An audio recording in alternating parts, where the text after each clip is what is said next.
Hi friends, ಭದ್ರಾಟ್ರಿಕ್ಸ್ YouTube ಚಾನಲ್ಗೆ ಸ್ವಾಗತ. ನಾನು ನಿಮ್ಮ ವೀರಭದ್ರ. ಫ್ರೆಂಡ್ಸ್, ಈ ವಿಡಿಯೋದಲ್ಲಿ ಸ್ಯಾಟ್ಸ್ನಲ್ಲಿ 2020-21ನೇ ಸಾಲಿನ FA1 ಫಾರ್ಮೇಟಿವ್ ಅಸೆಸ್ಮೆಂಟ್ 1 ಅಂದರೆ ರೂಪನಾತ್ಮಕ ಮೌಲ್ಯಮಾಪನ 1 ಇದಕ್ಕೆ ಸಂಬಂಧಿಸಿದಂತೆ ವಿದ್ಯಾರ್ಥಿಗಳಿಗೆ ನಾವು ಗ್ರೇಡ್ಸನ್ನು ಯಾವುದರ ಆಧಾರದ ಮೇಲೆ ಎಂಟ್ರಿ ಮಾಡಬೇಕು ಹಾಗೂ ಹೇಗೆ ಎಂಟ್ರಿ ಮಾಡಬೇಕು ಹಾಗೂ ಎಂಟ್ರಿ ಮಾಡಿದ ರಿಸಲ್ಟ್ ಶೀಟನ್ನು ಹೇಗೆ ಡೌನ್ಲೋಡ್ ಮಾಡಿಕೊಳ್ಳಬೇಕು ಎಂಬುದರ ಕಂಪ್ಲೀಟ್ ಡೀಟೇಲ್ಸ್ ಅನ್ನು ನಾವು ಈ ವಿಡಿಯೋದಲ್ಲಿ ತಿಳ್ಕೊಳ್ಳೋಣ. ಅದಕ್ಕಿಂತ ಮೊದಲು ಇದೇ ನೀವು ಮೊದಲ ಬಾರಿಗೆ ನೀವು ನಮ್ಮ ಚಾನಲ್ ಅನ್ನು ನೋಡ್ತಾ ಇದ್ರೆ ನಮ್ಮ ಚಾನಲ್ ಅನ್ನು ಸಬ್ಸ್ಕ್ರೈಬ್ ಮಾಡ್ಕೊಳ್ಳಿ ಹಾಗೂ ಸಬ್ಸ್ಕ್ರೈಬ್ ಬಟನ್ ಪಕ್ಕದಲ್ಲಿರುವ ಬೆಲ್ ಐಕನ್ ಮೇಲೆ ಕ್ಲಿಕ್ ಮಾಡಿ. Let's continue watch. ಸರಿ, ಈಗ ಟಾಪಿಕ್ ಅಲ್ಲಿ ಹೋಗ್ಬಿಡೋಣ. 2020-21ನೇ ಸಾಲಿಗೆ ಶಾಲೆಗಳು ಪ್ರಾರಂಭವಾಗಲು ವಿಳಂಬವಾಗ್ತಾ ಇದೆ. ಕಾರಣ ಕೋವಿಡ್-19. ಆದಾಗ್ಯೂ ಈ ಒಂದು ಜುಲೈ ತಿಂಗಳ ಎಂಡಿಂಗ್ ಇಂದ ಈ ಸರ್ಕಾರ ವಿದ್ಯಾಗಮ ಎಂಬ ಕಾರ್ಯಕ್ರಮವನ್ನು ಅನುಷ್ಠಾನ ಮಾಡಿತು. ಈ ಒಂದು ಕಾರ್ಯಕ್ರಮದಲ್ಲಿ ಈಗ ಹಲವಾರು ಚಟುವಟಿಕೆಗಳ ಮೂಲಕ ವಿದ್ಯಾರ್ಥಿಗಳಿಗೆ ನಿರಂತರ ಕಲಿಕೆಯನ್ನು ಉಂಟು ಮಾಡಲಾಗ್ತಾ ಇದೆ. ಈ ಒಂದು ಆಧಾರದ ಮೇಲೆ ಅಂದರೆ ವಿದ್ಯಾಗಮ ಕಾರ್ಯಕ್ರಮದಡಿಯಲ್ಲಿ ಸಾಮರ್ಥ್ಯಗಳನ್ನು ಆಧರಿಸಿ ಈಗ ಏನು ಚಟುವಟಿಕೆಗಳನ್ನು ಕೊಡ್ತಾ ಇದೀವಿ ಆ ಒಂದು ಚಟುವಟಿಕೆಗಳ ಆಧಾರದ ಮೇಲೆ ವಿದ್ಯಾರ್ಥಿಗಳನ್ನ ಮೌಲ್ಯಮಾಪನ ಮಾಡಿ ಇದೆಲ್ಲ ಒಂದು ಆಧಾರದ ಮೇಲೆ ನಾವು FA1 ರೂಪನಾತ್ಮಕ ಮೌಲ್ಯಮಾಪನ 1 ಈ ಒಂದು ವಿಷಯಕ್ಕೆ ಸಂಬಂಧಿಸಿದಂತೆ ನಾವು ವಿದ್ಯಾರ್ಥಿಗಳಿಗೆ ಗ್ರೇಡ್ ಅನ್ನ ಎಂಟ್ರಿ ಮಾಡಬೇಕಾಗತ್ತೆ. ಹಾಗಾದ್ರೆ ಬನ್ನಿ ಈ ಗ್ರೇಡ್ಸ್ ಅನ್ನ ಹೇಗೆ ಎಂಟ್ರಿ ಮಾಡಬೇಕು ಎಂಬುದನ್ನ ಮುಂದೆ ನೋಡೋಣ. ಮೊದಲು ನೀವು ನಿಮ್ಮ ಶಾಲಾ ಸ್ಯಾಟ್ಸ್ ವೆಬ್ಸೈಟ್ಗೆ ಲಾಗಿನ್ ಆದ್ಮೇಲೆ ಈ ರೀತಿ ಒಂದು ಇಂಟರ್ಫೇಸ್ ಓಪನ್ ಆಗತ್ತಲ್ಲ, ಇಲ್ಲಿ ಮೆನು ಕಾಣಿಸ್ತಾ ಇದೆಯಲ್ಲ, ಈ ಮೆನುದಲ್ಲಿ ಸ್ಟೂಡೆಂಟ್ ಮ್ಯಾನೇಜ್ಮೆಂಟ್ ಕ್ಲಾಸ್ 1 to 10 ಎಂಬ ಆಪ್ಷನ್ ಮೇಲೆ ಕ್ಲಿಕ್ ಮಾಡಿ. ನೆಕ್ಸ್ಟ್ ಅದಾದ್ಮೇಲೆ ಇಲ್ಲಿ CCE ರಿಸಲ್ಟ್ಸ್ ಎಂಬ ಆಪ್ಷನ್ ಮೇಲೆ ಕ್ಲಿಕ್ ಮಾಡಿ. ನೆಕ್ಸ್ಟ್ ಅದಾದ್ಮೇಲೆ ಇಲ್ಲಿ ಜನರೇಟ್ ರಿಸಲ್ಟ್ ಫಾರ್ಮ್ ಅಂತ ಕಾಣಿಸ್ತಾ ಇದೆಯಲ್ಲ, ಎರಡನೇ ಆಪ್ಷನ್, ಈ ಒಂದು ಆಪ್ಷನ್ ಮೇಲೆ ಕ್ಲಿಕ್ ಮಾಡಿ. ಕ್ಲಿಕ್ ಮಾಡಿದಾಗ ನೆಕ್ಸ್ಟ್ ನಮಗೆ ಈ ರೀತಿ ಒಂದು ಇಂಟರ್ಫೇಸ್ ಓಪನ್ ಆಗತ್ತೆ. ಇಲ್ಲಿ ನೋಡ್ತಾ ಇದ್ರಲ್ಲ, select students for result entry ಅಂತೇಳಿ ಇಲ್ಲಿ ನಿಮ್ಮ ಶಾಲೆಗೆ ಸಂಬಂಧಿಸಿದ ಡೀಟೇಲ್ಸ್ ಎಲ್ಲ ಡಿಫಾಲ್ಟ್ ಆಗಿರ್ತದೆ. ಇಲ್ಲಿ ಅಕಾಡೆಮಿಕ್ ಇಯರ್ 2020-21 ಇರುತ್ತೆ. ಇಲ್ಲಿ ಮೀಡಿಯಂ ಅಂದರೆ ನಿಮ್ಮ ಶಾಲೆಯಲ್ಲಿ ಇರ್ತಕ್ಕಂಥ ಮೀಡಿಯಮನ್ನು ನೀವು ಸೆಲೆಕ್ಟ್ ಮಾಡ್ಕೊಳ್ಳಿ. ಅದಾದಮೇಲೆ ಇಲ್ಲಿ ಸ್ಟ್ಯಾಂಡರ್ಡ್ ಅಂದರೆ ಯಾವ ತರಗತಿಯ ವಿದ್ಯಾರ್ಥಿಗಳಿಗೆ ನೀವು ಈ ಒಂದು ಗ್ರೇಡ್ಸನ್ನು ಎಂಟ್ರಿ ಮಾಡ್ತಾ ಇದ್ದೀರೋ ಆ ಒಂದು ತರಗತಿಯನ್ನು ಸೆಲೆಕ್ಟ್ ಮಾಡ್ಕೊಳ್ಳಿ. ಎಕ್ಸಾಂಪಲ್ ಇಲ್ಲಿ ನಾನು ಒಂದು ತರಗತಿಯನ್ನು ಸೆಲೆಕ್ಟ್ ಮಾಡ್ಕೊತಾ ಇದ್ದೀನಿ. ನೆಕ್ಸ್ಟ್ ಅದಾದಮೇಲೆ ಇಲ್ಲಿ ಎಕ್ಸಾಮ್ ಅಂತಿದೆಯಲ್ಲ, ಇಲ್ಲಿ ಸೆಲೆಕ್ಟ್ ಮೇಲೆ ಕ್ಲಿಕ್ ಮಾಡಿ. ಇಲ್ಲಿ ಸದ್ಯ FA1 ಮಾತ್ರ ಎನೇಬಲ್ ಮಾಡಿಕೊಟ್ಟಿದ್ದಾರೆ. ಇನ್ನು ನೆಕ್ಸ್ಟ್ ಈ ತಿಂಗಳ ಎಂಡಿಂಗಲ್ಲಿ FA2 ಕೂಡ ಎನೇಬಲ್ ಮಾಡಿಕೊಡ್ತಾರೆ. ಸದ್ಯ ನಾವು FA1 ಅನ್ನು ಫಿಲ್ ಮಾಡೋಣ. ಇಲ್ಲಿ FA1 ಅನ್ನು ಸೆಲೆಕ್ಟ್ ಮಾಡ್ಕೊಳ್ಳಿ.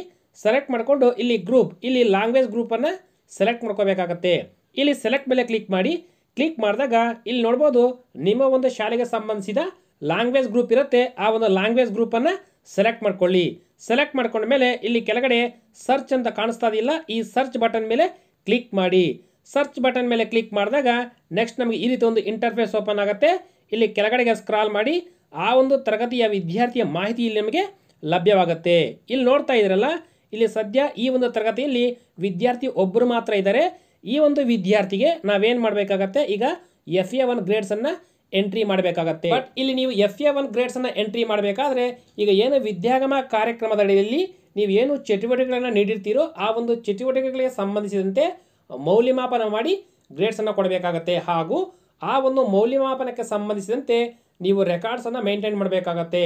ಒಂದು ಡೈರಿ ಅಥವಾ ಒಂದು ಚಟುವಟಿಕೆ ಆಧಾರಿತ ಒಂದು ಫೈಲ್, ಈ ರೀತಿ ಒಂದು ಕೆಲವು ದಾಖಲೆಗಳನ್ನು ನೀವು ನಿರ್ವಹಿಸಿಕೊಂಡಿರಬೇಕಾಗತ್ತೆ. ಇದು ಈ ಒಂದು FA1 ಗ್ರೇಡ್ಗೆ ಸಂಬಂಧಿಸಿದಂತೆ ನಿಮ್ಮ ಬಳಿ ಪ್ರೂಫ್ ಇರಬೇಕಾಗತ್ತೆ. ಇಲ್ಲಿ ನಾನು ನಮ್ಮ ಶಾಲೆಗೆ ಸಂಬಂಧಿಸಿದ ಒಂದು ವಿದ್ಯಾಗಮ ಕಾರ್ಯಕ್ರಮದ ಅಡಿಯಲ್ಲಿ ಚಟುವಟಿಕೆಗಳ ಆಧಾರದ ಮೇಲೆ ನಾನು ಈ ಒಂದು ವಿದ್ಯಾರ್ಥಿಗೆ ಗ್ರೇಡ್ಸ್ ಅನ್ನ ಎಂಟ್ರಿ ಮಾಡ್ತಾ ಇದ್ದೀನಿ. ಈ ಒಂದು ಗ್ರೇಡ್ಸ್ ಅನ್ನ ಎಲ್ಲ ವಿಷಯಗಳಿಗೂ ಕೂಡ ನಾವು ಗ್ರೇಡ್ಸ್ ಅನ್ನ ಎಂಟ್ರಿ ಮಾಡಬೇಕಾಗತ್ತೆ. ಇಲ್ಲಿ ಗ್ರೇಡ್ಸ್ ಅನ್ನ ಎಂಟ್ರಿ ಮಾಡಿದ ಮೇಲೆ ನೆಕ್ಸ್ಟ್ ಇಲ್ಲಿ ನೋಡ್ತಾ ಇದ್ರಲ್ಲ, ಕೆಳಗಡೆ ಸಬ್ಮಿಟ್ ಎಂಬ ಆಪ್ಷನ್ ಕಾಣ್ತಾ ಇದೆಯಲ್ಲ, ಇಲ್ಲಿ ಸಬ್ಮಿಟ್ ಮೇಲೆ ಕ್ಲಿಕ್ ಮಾಡಿ. ಸಬ್ಮಿಟ್ ಮೇಲೆ ಕ್ಲಿಕ್ ಮಾಡಿದಾಗ do you want to submit ಅಂತ ಕೇಳುತ್ತೆ. ಓಕೆ ಎಂಬ ಆಪ್ಷನ್ ಮೇಲೆ ಕ್ಲಿಕ್ ಮಾಡಿ. ಕ್ಲಿಕ್ ಮಾಡಿದಾಗ ಇಲ್ಲಿ ನೋಡ್ತಾ ಇದ್ರಲ್ಲ, 1 out of 1 student result submitted successfully ಅಂದರೆ ಆ ಒಂದು ತರಗತಿಯಲ್ಲಿ ಎಷ್ಟು ಜನ ವಿದ್ಯಾರ್ಥಿಗಳಿಗೆ ನಾವು ಎಂಟ್ರಿ ಮಾಡ್ತೀವೋ ಆ ಒಂದು ವಿದ್ಯಾರ್ಥಿಗಳ ಸಂಖ್ಯೆ ಸಮೇತ ರಿಸಲ್ಟ್ ಸಬ್ಮಿಟೆಡ್ ಸಕ್ಸಸ್ಫುಲಿ ಅಂತೇಳಿ ಈ ರೀತಿ ಕಾಣುತ್ತೆ. ಇದೇ ರೀತಿ ನಿಮ್ಮ ಶಾಲೆಯಲ್ಲಿ ಇರ್ತಕ್ಕಂತಹ ಪ್ರತಿಯೊಂದು ತರಗತಿಗೂ ಪ್ರತಿಯೊಂದು ಮಗುವಿಗೂ ಕೂಡ ನೀವು FA1 ಗ್ರೇಡ್ಸ್ ಅನ್ನ ಎಂಟ್ರಿ ಮಾಡಬೇಕಾಗತ್ತೆ. ಸರಿ, ಈ ರೀತಿ ನೀವು ವಿದ್ಯಾರ್ಥಿಗಳಿಗೆ ಗ್ರೇಡ್ಸ್ ಅನ್ನ ಎಂಟ್ರಿ ಮಾಡ್ತೀರಾ. ಹೀಗೆ ಎಂಟ್ರಿ ಮಾಡಿದಂಥ ಒಂದು ರಿಸಲ್ಟ್ ಶೀಟನ್ನು ನಾವು ಒಂದು PDF ಫೈಲಲ್ಲಿ ಡೌನ್ಲೋಡ್ ಮಾಡಿಕೊಳ್ಳಬಹುದು. ಹಾಗಾದರೆ ಹೇಗೆ ಈ ಒಂದು ರಿಸಲ್ಟ್ ಶೀಟನ್ನು ನಾವು PDF ರೂಪದಲ್ಲಿ ಡೌನ್ಲೋಡ್ ಮಾಡಿಕೊಳ್ಳಬಹುದು ಅಂತಂದರೆ, ಇಲ್ಲಿ ನೋಡ್ತಾ ಇದ್ರಲ್ಲ, ಇಲ್ಲಿ ಸೇಮ್ ಇಲ್ಲಿ ನೀವು ಮೀಡಿಯಮನ್ನು ಸೆಲೆಕ್ಟ್ ಮಾಡ್ಕೊಳ್ಳಿ. ನೆಕ್ಸ್ಟ್ ಅದಾದಮೇಲೆ ಸ್ಟ್ಯಾಂಡರ್ಡನ್ನು ಸೆಲೆಕ್ಟ್ ಮಾಡ್ಕೊಳ್ಳಿ. ನೆಕ್ಸ್ಟ್ ಅದಾದಮೇಲೆ ಎಕ್ಸಾಮನ್ನು ಕೂಡ ಸೆಲೆಕ್ಟ್ ಮಾಡ್ಕೊಳ್ಳಿ. ನೆಕ್ಸ್ಟ್ ಇಲ್ಲಿ ಲ್ಯಾಂಗ್ವೇಜ್ ಗ್ರೂಪನ್ನು ಕೂಡ ಸೆಲೆಕ್ಟ್ ಮಾಡ್ಕೊಳ್ಳಿ. ಸೆಲೆಕ್ಟ್ ಮಾಡಿಕೊಂಡ ಮೇಲೆ ಇಲ್ಲಿ ಕೆಳಗಡೆ ನೋಡಿ 3 ಆಪ್ಷನ್ಸ್ ಕಾಣ್ತಾ ಇದೆಯಲ್ಲ, ಇಲ್ಲಿ ಪ್ರಿಂಟ್ ಎಂಬ ಆಪ್ಷನ್ ಮೇಲೆ ಕ್ಲಿಕ್ ಮಾಡಿ. ಪ್ರಿಂಟ್ ಮೇಲೆ ಕ್ಲಿಕ್ ಮಾಡಿದಾಗ ಆ ಒಂದು ತರಗತಿಗೆ ಸಂಬಂಧಿಸಿದ ರಿಸಲ್ಟ್ ಶೀಟ್ ಇಲ್ಲಿ ಡೌನ್ಲೋಡ್ ಆಗುತ್ತೆ. ಇಲ್ಲಿ ಕೆಳಗಡೆ ನೋಡ್ತಾ ಇದ್ರಲ್ಲ, ಡೌನ್ಲೋಡಿಂಗ್ ಫೈಲ್ ಅಂತೇಳಿ ಇಲ್ಲಿ ಡೌನ್ಲೋಡ್ ಆಗುತ್ತೆ. ಆ ಒಂದು ಫೈಲ್ ಮೇಲೆ ಕ್ಲಿಕ್ ಮಾಡಿ ನಾವು ಒಂದು PDF ರೂಪದಲ್ಲಿ ಆ ಒಂದು ರಿಸಲ್ಟ್ ಶೀಟ್ ಫಾರ್ಮನ್ನು ನಾವು ಡೌನ್ಲೋಡ್ ಮಾಡಿಕೊಂಡು ನಾವು ಶಾಲೆಯಲ್ಲಿ ದಾಖಲೆಯಾಗಿ ಇಟ್ಟುಕೊಳ್ಳಬಹುದು. ಫ್ರೆಂಡ್ಸ್, ನೋಡಿದ್ರಲ್ಲ, ಸುಮಾರು ಜನರು ಈ ಒಂದು ರಿಸಲ್ಟ್ ಶೀಟನ್ನು ನಾವು ಹೇಗೆ ಡೌನ್ಲೋಡ್ ಮಾಡಿಕೊಳ್ಳಬೇಕು ಅಂತೇಳಿ ಸುಮಾರು ಜನ ಕಾಮೆಂಟ್ ಮಾಡಿದರೆ, ಅವರಿಗಾಗಿ ಈ ಒಂದು ವಿಡಿಯೋದಲ್ಲಿ ಎಕ್ಸ್ಪ್ಲೈನ್ ಮಾಡ್ತಾ ಇದ್ದೀನಿ. ಸರಿ, ಕೆಲವೊಂದು ಶಾಲೆಯ ಶಿಕ್ಷಕರು ಈ ಒಂದು FA1 ಗ್ರೇಡ್ಗೆ ಸಂಬಂಧಿಸಿದಂತೆ ಗ್ರೇಡ್ಸನ್ನು ಫಿಲ್ ಮಾಡಬೇಕಾದ್ರೆ ಕೆಲವೊಂದು ಸಮಸ್ಯೆಗಳನ್ನು ಎದುರಿಸಬೇಕಾಗತ್ತೆ. ಹಾಗಾದರೆ ಆ ಸಮಸ್ಯೆಗಳು ಏನು ಅಂತಂದರೆ, ಇಲ್ಲಿ ನೋಡ್ತಾ ಇದ್ರಲ್ಲ, ಅಕಾಡೆಮಿಕ್ ಇಯರನ್ನು ಸೆಲೆಕ್ಟ್ ಮಾಡ್ಕೊತೀರಾ.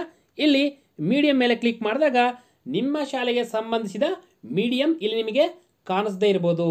ಅಂಥ ಸಂದರ್ಭದಲ್ಲಿ ನೀವು ತಕ್ಷಣ ನಿಮ್ಮ ಒಂದು BRC ಕಚೇರಿಗೆ ಭೇಟಿಯಾಗಿ ಅಲ್ಲಿ ಪ್ರೋಗ್ರಾಮರ್ ಬಳಿ ಈ ಒಂದು ಮೀಡಿಯಮನ್ನು ಚೇಂಜ್ ಮಾಡಿಸ್ಕೊಳ್ಳಿ, ಅಥವಾ ಇಲ್ಲ ಅಂತಂದರೆ ಆ್ಯಡ್ ಮಾಡಿಸ್ಕೊಳ್ಳಿ. ನೆಕ್ಸ್ಟ್ ಅದಾದಮೇಲೆ ಇಲ್ಲಿ ಸ್ಟ್ಯಾಂಡರ್ಡನ್ನು ಸೆಲೆಕ್ಟ್ ಮಾಡ್ಕೊತೀರಾ. ನೆಕ್ಸ್ಟ್ ಅದಾದಮೇಲೆ ಈ ಕಡೆ ಎಕ್ಸಾಮನ್ನು ಕೂಡ ಸೆಲೆಕ್ಟ್ ಮಾಡ್ಕೊತೀರಾ. ನೆಕ್ಸ್ಟ್ ಇಲ್ಲಿ ಕೊನೆಯದಾಗಿ ಗ್ರೂಪ್ ಅಂತ ಕಾಣಿಸ್ತದೆಯಲ್ಲ, ಈ ಗ್ರೂಪ್ ಮೇಲೆ ಕ್ಲಿಕ್ ಮಾಡಿದಾಗ ಇಲ್ಲಿ ಕೂಡ ನಿಮ್ಮ ಶಾಲೆಗೆ ಸಂಬಂಧಿಸಿದ ಒಂದು ಲ್ಯಾಂಗ್ವೇಜ್ ಗ್ರೂಪ್ ಕಾಣಿಸದೇ ಇರ್ಬೋದು.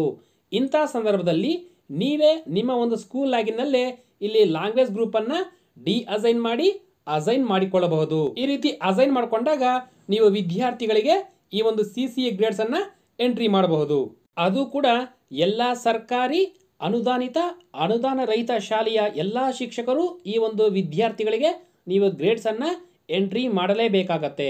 ಫ್ರೆಂಡ್ಸ್, ಈ ವಿಡಿಯೋ ನಿಮ್ಗೆ ಇಷ್ಟ ಆದರೆ ಲೈಕ್ ಮಾಡಿ, ಹಾಗೂ ಈ ವಿಡಿಯೋ ಬಗ್ಗೆ ಏನಾದರೂ ಡೌಟ್ ಇದ್ದರೆ ಕಮೆಂಟ್ ಮಾಡಿ, ಹಾಗೂ ಈ ವಿಡಿಯೋವನ್ನು ನಿಮ್ಮೆಲ್ಲ ಫ್ರೆಂಡ್ಸ್ಗೆ ವಾಟ್ಸಪ್ ಮತ್ತು ಫೇಸ್ಬುಕ್ ಗ್ರೂಪ್ಗಳಲ್ಲಿ ತಪ್ಪದೇ ಶೇರ್ ಮಾಡಿ. ಹಾಗೂ ಈ ವಿಡಿಯೋ ಕೆಳಗಡೆ ಡಿಸ್ಕ್ರಿಪ್ಷನಲ್ಲಿ ನಮ್ಮ ವಾಟ್ಸಪ್ ಗ್ರೂಪ್ ಲಿಂಕ್ ಹಾಗೂ ಟೆಲಿಗ್ರಾಮ್ ಗ್ರೂಪ್ ಲಿಂಕ್ ಇರುತ್ತೆ. ಆ ಒಂದು ಲಿಂಕ್ ಮೇಲೆ ಕ್ಲಿಕ್ ಮಾಡಿ ನೀವು ವಾಟ್ಸಪ್ ಗ್ರೂಪ್ ಹಾಗೂ ಟೆಲಿಗ್ರಾಮ್ ಗ್ರೂಪ್ಗೆ ಜಾಯಿನ್ ಆಗಬಹುದು. ನೆಕ್ಸ್ಟ್ ಮುಂದಿನ ವಿಡಿಯೋದಲ್ಲಿ ನಾವು 2020-21ನೇ ಸಾಲಿನ ಜೂನ್, ಜುಲೈ, ಆಗಸ್ಟ್ ತಿಂಗಳ ಒಂದು ಹಾಜರಾತಿ ದಿನಗಳನ್ನು ವಿದ್ಯಾರ್ಥಿಗಳಿಗೆ ಎಷ್ಟು ಕೊಡಬೇಕು, ಹೇಗೆ ಎಂಬುದನ್ನು ನಾವು ನೆಕ್ಸ್ಟ್ ವಿಡಿಯೋದಲ್ಲಿ ತಿಳಿದುಕೊಳ್ಳೋಣ. ಹಾಗೂ ಸ್ಯಾಟ್ಸ್ಗೆ ಸಂಬಂಧಿಸಿದ ಮತ್ತಷ್ಟು ಮಾಹಿತಿಗಳಿಗಾಗಿ ತಪ್ಪದೇ ನಮ್ಮ ಚಾನಲನ್ನು ಸಬ್ಸ್ಕ್ರೈಬ್ ಮಾಡ್ಕೊಳ್ಳಿ. Thanks for watching. Thanks a lot. Jai Hind.